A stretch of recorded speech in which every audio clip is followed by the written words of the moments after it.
இன்றைக்கி நம்ம மாம்பழமும் பாலும் வச்சு எந்த ப்ரிசர்வேட்டிவும் கலக்காமல் ஒரு கேசரி ரெசிபி தான் செஞ்சு பார்க்க போகிறோம். வாங்க எப்படி செய்யலான்னு பார்ப்போம். Hi, this is Saranya. Welcome to our channel Kitchen in the Dark. In the kitchen of equality, blindness doesn't dim the flavor. இன்னைக்கு நம்ம வீடியோல ஒரு ஸ்வீட் ரெசிபி தான் செஞ்சு பார்க்க போறோம். அதுக்கு முன்னாடி நம்ம சப்ஸ்கிரைபர் கேட்ட டவுட்டுக்கு கிளியர் பண்ணிட்டு வீடியோக்குள்ள போயிடலாமா? நம்ம சப்ஸ்கிரைபர் நீங்க மசாலாலாம் எப்படிக்கா மெஷர் பண்ணி போடுறீங்க அப்படின்னு கேட்டிருந்தாங்க. ஃபர்ஸ்ட் நான் கையில தான் அளந்து போட்டுட்டு இருந்தேன். ஃபர்ஸ்ட் எனக்கு மெஷர் பண்ண தெரியாது. சோ அதனால கையில அளந்து போட்டுட்டு இருந்தேன். அதுக்கப்புறம் ஒரு டேபிள் ஸ்பூனும் ஒரு டீஸ்பூனும் எடுத்து நான் கையில அளந்து எடுத்து அதுல வச்சு பார்த்துட்டு அதுல இருந்து எத்தனை டீஸ்பூன் போட்டா காரம் கரெக்டா இருக்கு அப்படின்னு அளந்து பார்த்துட்டேன். அதே மெஷர்மெண்ட் தான் இப்ப நான் உங்களுக்கும் சொல்லி கொடுத்துட்டு இருக்கேன். டேபிள் ஸ்பூன் டீஸ்பூனுக்கான வேரியேஷன் நம்ம வீடியோவா போட்டிருக்கோம். அந்த வீடியோவை நம்ம டிஸ்கிரிப்ஷன் பாக்ஸ்ல பின் பண்ண சொல்றேன், பாத்துக்கோங்க. நம்ம வீடியோவை நீங்க ஃபர்ஸ்ட் டைம் பாக்குறீங்க அப்படின்னா மறக்காம சப்ஸ்கிரைப் பண்ணிக்கோங்க. அப்படியே பெல் பட்டனையும் ஆன் பண்ணிக்கோங்க. அப்பதான் நோட்டிபிகேஷன் உடனுக்குடனே வரும். நீங்க கொடுக்குற சப்ஸ்கிரிப்ஷன் எனக்கு பெரிய மோட்டிவேஷனா இருக்கு. சோ மறக்காம சப்ஸ்கிரைப் பண்ணிக்கோங்க. நம்ம இன்னைக்கு செய்ய போற ஸ்வீட் ரெசிபிக்கான இன்கிரிடியன்ட்ஸ் எல்லாம் இங்க ஷோ பண்ணி வச்சாச்சு. இதோட மெஷர்மெண்ட்ஸ் எல்லாம் நம்ம வீடியோல சொல்றேன். ஃபர்ஸ்ட் நம்ம ஸ்டவ் ஆன் பண்ணிப்போம். நேவிகேஷன் கீயை ரைட் டு லெஃப்ட் கையை பார்த்து கொண்டாந்து அடுப்பு ஆன் பண்ணியாச்சு. சிம் பண்ணிக்கலாம். இப்ப நான் மெதுவா ஒரு பாத்திரத்தை பிளேஸ் பண்ணிருக்கேன். கொஞ்சம் பெரிய குழம்பு பாத்திரமா எடுத்திருக்கேன். இதோட டெப்த் வந்து நம்ம விரிஸ்டுக்கு மேல இருக்கு. சோ அதனால ஹீட் ஆகட்டும். இப்ப நான் பவுல்ல ஒரு 200 கிராம்ஸ் ரவை எடுத்திருக்கேன். டம்ளர்ல ஒரு டம்ளர் எடுத்திருக்கேன். பாத்திரம் நல்லா ஹீட் ஆயிடுச்சு. நம்ம இப்ப ரவையை உள்ள சேர்த்துக்கலாம். சிம் பண்ணிக்கலாம் அடுப்பை. இந்த ரவையை நல்லா வாசம் வர அளவுக்கு நம்ம வறுத்து எடுத்துக்கலாம்.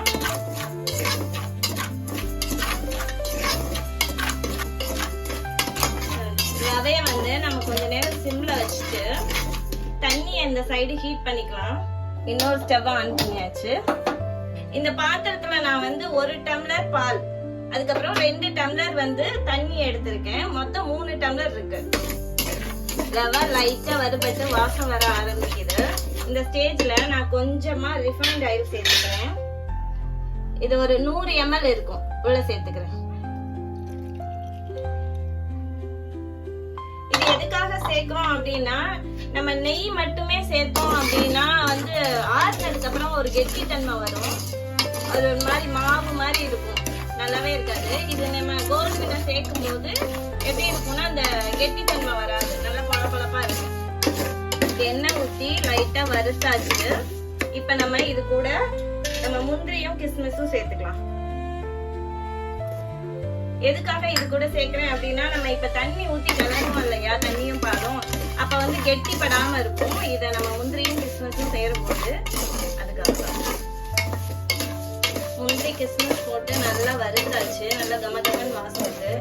இன்கேஸ் உங்களுக்கு வாசம் தெரியல அப்படின்னா சிம்ல வச்சுட்டு கொஞ்ச நேரம் வெளில போயிட்டு உள்ள வந்தீங்கன்னா நல்லா வாசம் தெரியும். இப்ப நான் அந்த பாலும் தண்ணியும் நல்லா காஞ்சிச்சு, அதை உள்ள சேர்க்க போறேன். நம்ம ரவை கூட அந்த பாலும் தண்ணியும் காய வச்சிருந்தோம் இல்லையா, அதை சேர்த்துக்கிறேன்.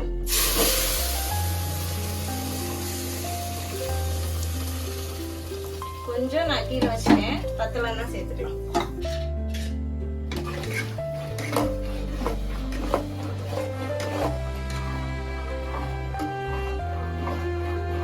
நம்ம ஆயிலும் அந்த முந்திரி கிஸ்மிஸும் சேர்த்துறதுனால பாருங்க கொஞ்சம் கூட கட்டியே படல. நான் சிம்ல வச்சே தான் கிண்டிட்டு இருக்கேன்.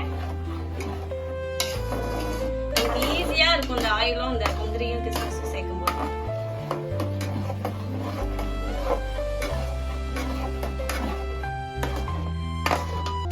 நல்லா கெட்டியாகி நல்லா திரண்டு வருது பாருங்க. பாத்திரத்துல கொஞ்சம் கூட ஒட்டவே இல்லை.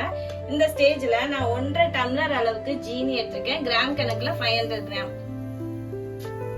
1 டம்ளர் ரவை கிளறி விட்டுட்டு மிச்சத்தை கொட்டிக்கிறேன்.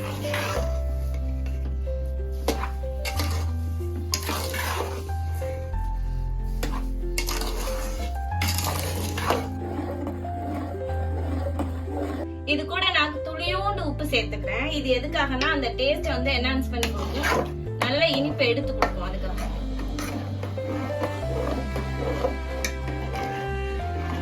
ஜீனி எல்லாமே கரைஞ்சு நல்லா தண்ணி ஆயிடுச்சு பாருங்க.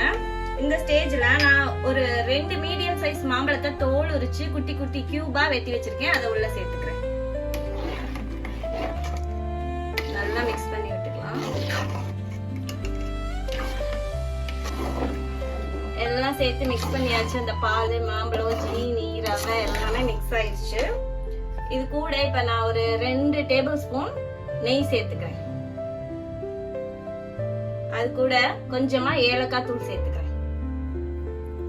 அவ்வளவுதான், எல்லாத்தையும் மிக்ஸ் பண்ணிக்கலாம்.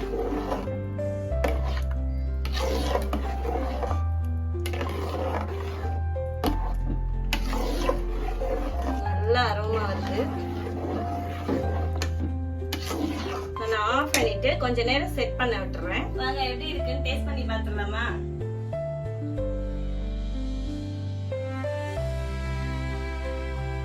நம்ம ஊத்தின பாலோட அந்த மாங்காவோட டேஸ்டும் சேர்ந்து நல்லா சூப்பரா இருக்கு டேஸ்ட். நீங்களும் மாம்பழ சீசன் முடியறதுக்குள்ள ஒரு தடவை ட்ரை பண்ணி பாத்துருங்க. மாம்பழம் இப்படி போட்டு நீங்க மென்னு சாப்பிட பிடிக்கல அப்படின்னா நீங்க கூலா கூட அரைச்சு ஊத்திக்கலாம். ரொம்பவே டேஸ்டா இருக்கு. எந்த ஃபுட் கலரும் நம்ம சேர்க்கல. வெறும் 130 ரூபா அளவுக்கு தான் நான் செலவு பண்ணேன். ஒரு ஃபேமிலி திருப்தியா சாப்பிடுற அளவுக்கு நமக்கு கிடைச்சிருக்கு. இதே நம்ம ஹோட்டல்ல போய் சாப்பிட்டோம் ஹெல்தியா நம்ம வீட்லயே செஞ்சு சாப்பிடலாம்.